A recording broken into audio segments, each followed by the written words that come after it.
So it was actually a funny story how everything kind of like worked out. I was coaching at Alliance University that I was Nyack College. The school ended up closing. I went to Buffalo Wild Wings, a little shout out for Buffalo Wild Wings, but I was at Buffalo Wild Wings and I walked to the bathroom and then I noticed one of my former athletes, Sam Pope. Sam came up to me, he was like, "Oh coach, you should go back and coach at the College of Staten Island." I was kind of like thinking about it. I had other opportunities that were in the works. But without seeing him and guiding me to make the right decision, as long as my parents, I was able to go back, and it actually worked out the way that it's supposed to. And that's what I mentioned before about it was the right time to get back and coaching at the collegiate level.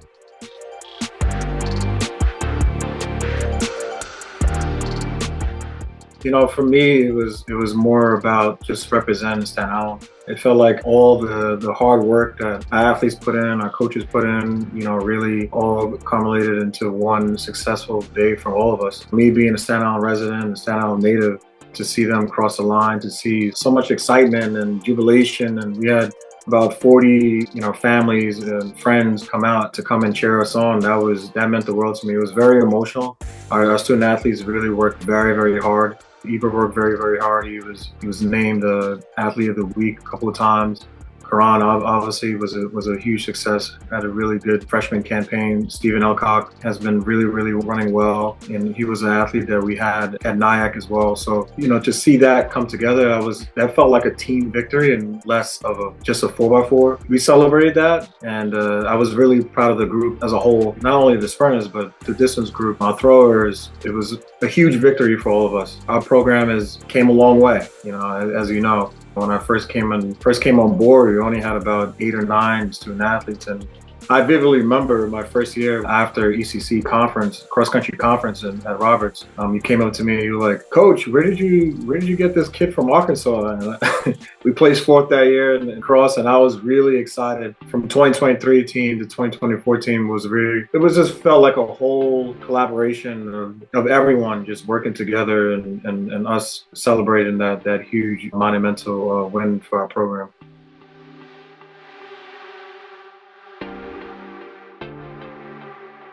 They're very, very disciplined. Both our women's and our men's programs, as you said, led by Adriana Roy. Adriana she works very, very hard, comes from a great family.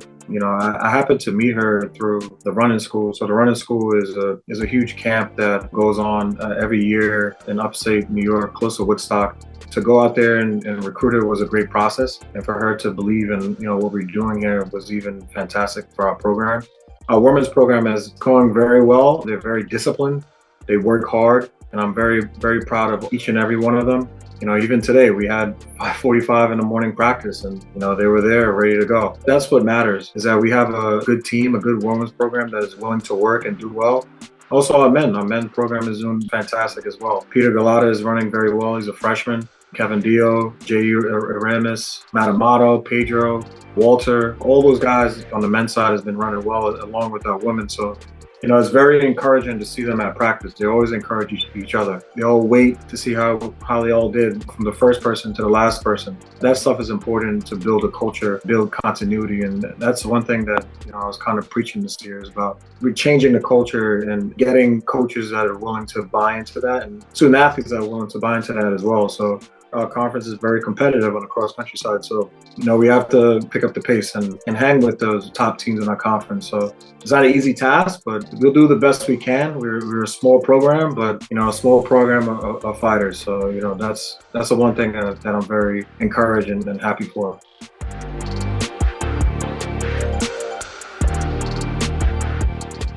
So this is now my 17th year coaching. I was mostly coaching at the high school level.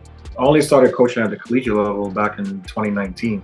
So all those relationships that I've had over the years is kind of like working in our favor.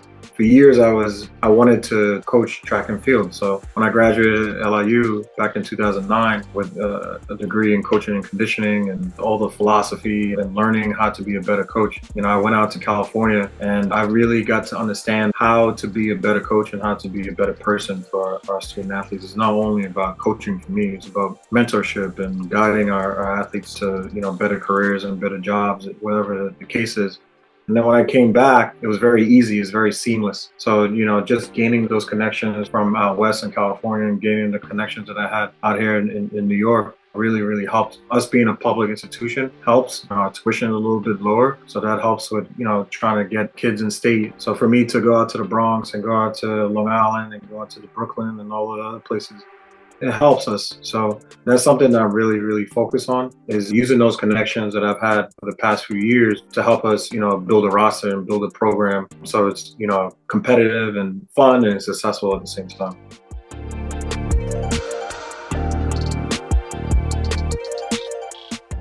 It's a great question. TJ Kasaki, he was the head soccer men's coach at LIU, and now he's at Bard College. He was my professor when I was at LIU, and I learned a lot from his teaching, his coaching philosophies and how he does things. And it's always about how you build a successful program is building it from the ground on up. The first year was kind of like doing it with where we having fun and doing it for numbers. But, now it's important that, we do want to have fun and we do want to have a successful program.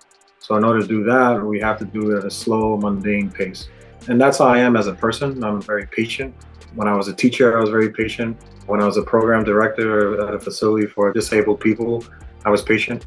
And I'm using those philosophies in other situations to my benefit, whether I was a student, whether I was a teacher, or whether I was a program director. All those things are coming into play. And I remember when I was working in all those different positions, I was like, I really want to coach. I really want to be a head coach one day at the collegiate level. And I always wondered, like, why isn't that happening for me? But, at that time, I didn't realize that all those things were kind of like helping me and facilitating me into being more patient. I'm using those experiences to help with our student athletes now. So for us, it's all about being patient and being methodical at the same time and seeing the reward at the end of the tunnel. Not everybody may win the gold, but for me, when I see them cross the line and they're smiling and they're happy, that means the world to me as a person, as a coach.